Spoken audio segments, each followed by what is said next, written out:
All right. Hello, everybody. Today, we're talking about populism. So, what maybe you want to talk about this is watching Crystal Ball and Saager have this wonderful show called Rising with Crystal and Saager. They're ostensibly a left-wing and a right-wing populist who have a show together. So they got all hot and bothered because someone pointed out that right-wing populism is a synonym for fascism. Not incorrectly. Spoilers that that's not incorrect. So she kind of like argued on behalf of Saager Enjeti, arguing defense for him. So I want to talk about populism, what populism is, what's good about it, what's bad about it, the strengths and weaknesses, why I don't necessarily think it's ideal, and then talk about why Saager Enjeti sucks. And why Crystal Ball's defense of him is pretty goddamn stupid. So populism is just like a mode of operating politically that emphasizes mass mobilization of like voters in favor of a cause, generally by using a sort of us versus them rhetoric and mentality. Now, both the right wing and the left wing can do this. The left tends to be the key difference tends to be how they feel about hierarchies. The left-wing populism tends to be anti-hierarchical. Now, you can have that ranging from anarchists who want to abolish all hierarchy to social democrats who want a more egalitarian distribution of wealth underneath the capitalist framework, right? Good welfare state, tax rich people more, blah, blah, blah, blah, blah.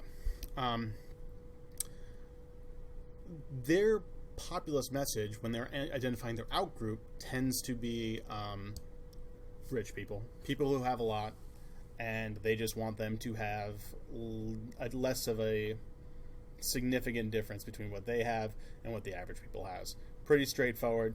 Think of Bernie Sanders saying the rich and they're getting all this money and $15 minimum wage, and we're gonna tax them appropriately, make them pay their fair share. It's that whole sentiment. Pretty straightforward. Right-wing populism is extremely hierarchical. Now, when you're using us versus them mentalities and you believe in like rigid hierarchies, the way right-wing populism tends to manifest isn't just like, hey, let's make rich people less rich. Now they'll use that rhetoric sometimes, which Saager Enjeti does, but like that's not really what they care about, and it can be demonstrated in certain other issues they attack, right? As an example, when talking about immigration, they value more of something like a nebulous concept like social cohesion over allowing immigrants to come to this country and be treated well. They believe there is a natural hierarchy to people and that we should be ordered within that. When you have right-wing populism, it results in things like fascism, because when you have a mass mobilization of people dedicated to hierarchies, it results in that because you have to demonize the bad group. So here's the thing. When I demonize, when Bernie Sanders shits on rich people, here's the thing. They could just stop being rich, right?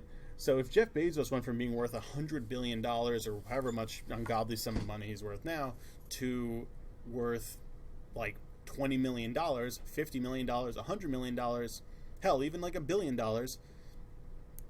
we wouldn't have to hate him anymore. He would be the disparity between the wealth of him and the average person and his ability to use that wealth to corrupt politics and treat his workers like crap and union bust and all that stuff will be mitigated. Welcome to the fold, Jeff. You're one of us now.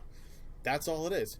You don't need to eat the rich, which is a joke I assume people use sometimes. You just need to make them, their wealth, there'd be less, I can't remember the term right now.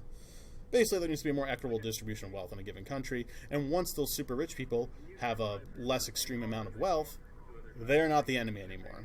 Now, right-wing populism, because it's hierarchical, it tends to target outgroups, newer groups of people, usually immigrants, Jews, obviously that's a classic one, black people, blah, blah, blah, blah, blah. Choose your scapegoat in each given society, and they're the ones who are coming here and ruining everything.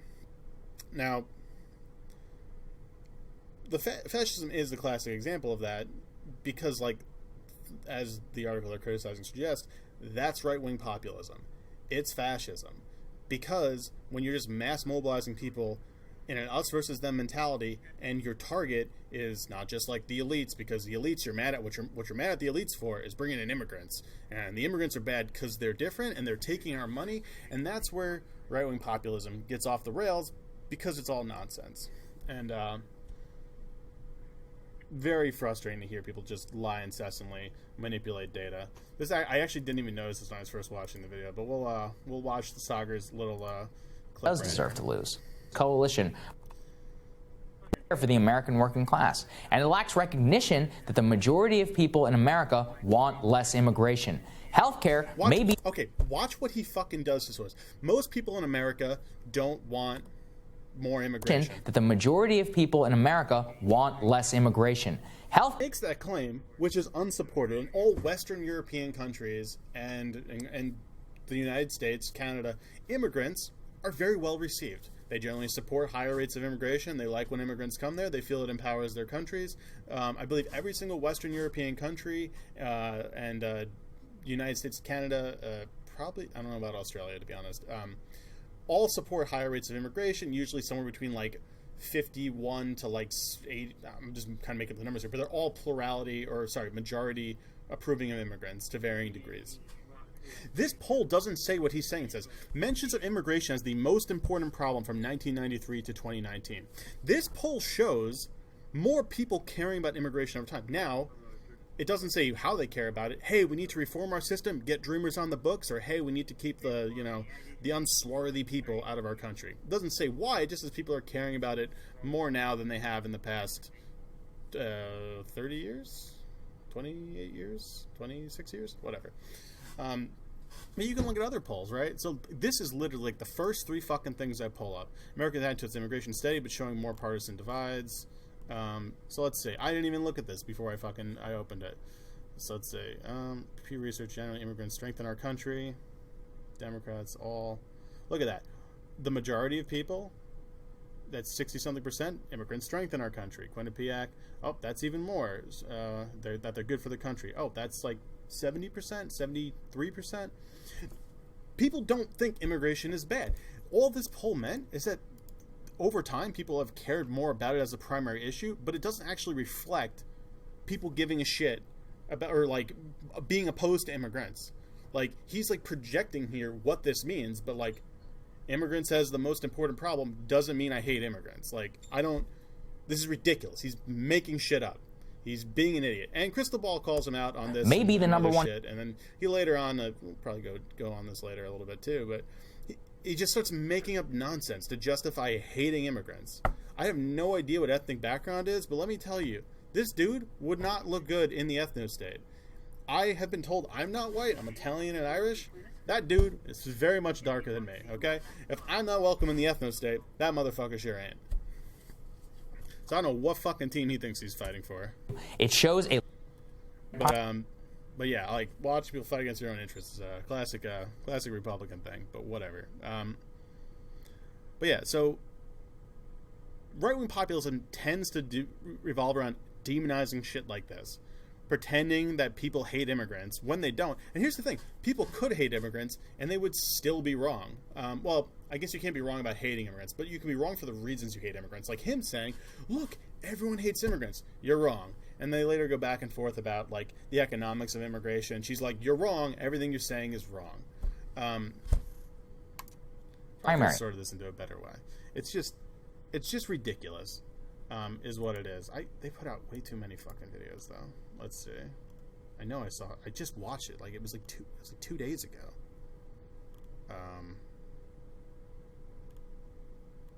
They put out so many goddamn videos. Whatever, we'll come back to that one. But to like sort of conclude this, like populism, I don't generally like populism. I view populism as a mode to achieving things. I think populism is necessary in a society that is sufficiently disconnected from your political system, because populism creates energy. It gets people involved, it gets them passionate, but that passion doesn't directly translate into being informed on a topic. Now, I'm fairly left-leaning, and most things that like Bernie Sanders says and his supporters say, I agree with. Now, some of the reasons for supporting it, I think, are like bad, misinformed, whatever. We just happen to have similar conclusions. I might think the way you got to those conclusions are bad. There's a whole host of things I could think about it, but like we ultimately agree. So like, you know, I'm not in the mood to really like fight with people whom I agree with. There's literal Nazis on the other side, bigger fish to fry, and all that jazz. But populism, I don't think, is something that you want to champion in and of itself, because populism is a very shallow form of politics. It engages around slogans. It engages around like mass mobilization behind simple ideas, right? Like Bernie Sanders saying like tax the rich, Trump screaming build the wall. Like it's very, very, very superficial engagement with the political system. Now, you can use populism to achieve good things, but I think part of that good thing is fostering an environment where people can be politically engaged, where you can have meaningful engagement with the political system that affects your life every day, right? So you have time to read, you have time to watch the news, you have time to go to like the town hall, argue with your fucking mayor, you have time to go out and vote, you have time to research your politicians, you're able to get good and accurate information. And populism just becomes necessary when there's an environment that doesn't allow you to do these things. Oh, you work 80 hours a week, you can't get time off to go vote. When you turn on the news, you hear people screaming about one thing, and then you hear people screaming about the opposite thing. It just becomes really hard to like develop an informed opinion. I have too much time. If you're watching this video, you probably also have too much time on your hands. So you have the means to hopefully develop a more informed opinion.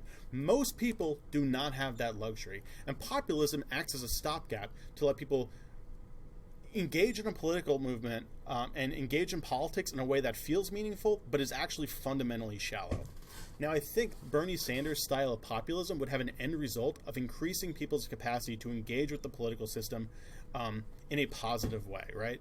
Oh, you get free access to or free education. You know, I know he wants higher wages, which would lead to people having to work less, so they'd have more time to spend with their family, to engage in politics and all that jazz. These things would all facilitate meaningful engagement with politics. Right-wing populism doesn't do that, right? They would say, why are we giving money to pay for immigrants to be educated? It's like, well, because they're the next generation of our country, right? When people come here from fucking South Central America and they settle down here, they start a life and they have kids, while they might be illegal and their kids may or may not be legal, whatever, those kids are going to live in America, they're going to work in America, and they're going to contribute to the American economy. So what do I care if I'm paying for their education or some white kid's education? Because it's paying into the future of our country as a whole. They're idiots, and they're like not really worth defending in any meaningful way, like right-wing populism, because that type of us versus them mentality can never be satiated, because it's fundamentally irrational. It's built on a house of flimsy, irrational thoughts that are like some like I don't know, like your internal id just like being abused by propaganda is all it is. But where was I going with that? Hold on. I had a thought. Shoot.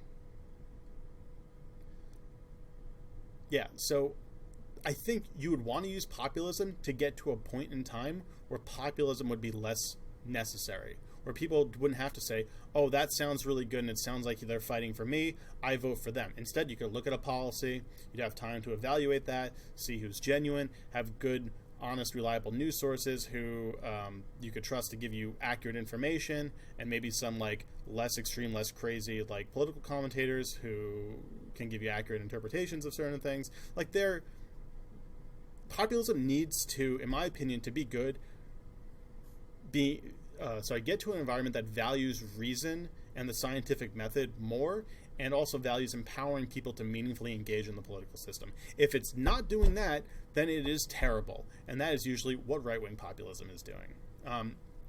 So while I'd say I'm like anti-populist in general, I support populism as a means to achieving anti-populism, which sounds weird, but I think in the way in which I explained it, it made sense, because like, how else are you supposed to motivate people in an environment like this? Like, you just come out there, you have like I guess like you could say like Elizabeth Warren's like wonkery sort of is like it's sort of like a way to explain that. Like Elizabeth Warren was known for like, oh, look at all these plans I got, and she didn't really have slogans. She didn't really generate like huge momentum. She had that brief spike, and then kind of just like fell off, and like that was sort of it.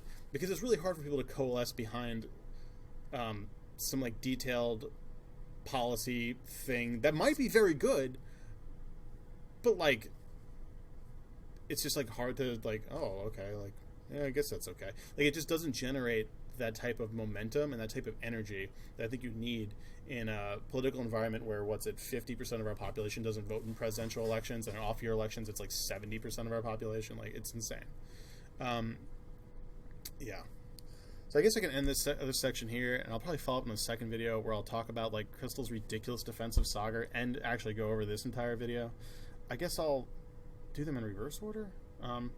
Yeah, so I'm gonna end this one here because I just want to kind of ramble about like what populism is, why right-wing populism sucks, why left-wing populism can be good just because of what it achieves, and why in general I'm not a fan of populism, but I support it as a means to achieving an ends. You know, but that ends needs to be anti-populist in nature, because I don't think people should have shallow conceptions of things. I think you should have a holistic, like in-depth, like understanding of topics and be able to be an informed voter and engage in a political system, which populism fundamentally can't do. Cool. On this one.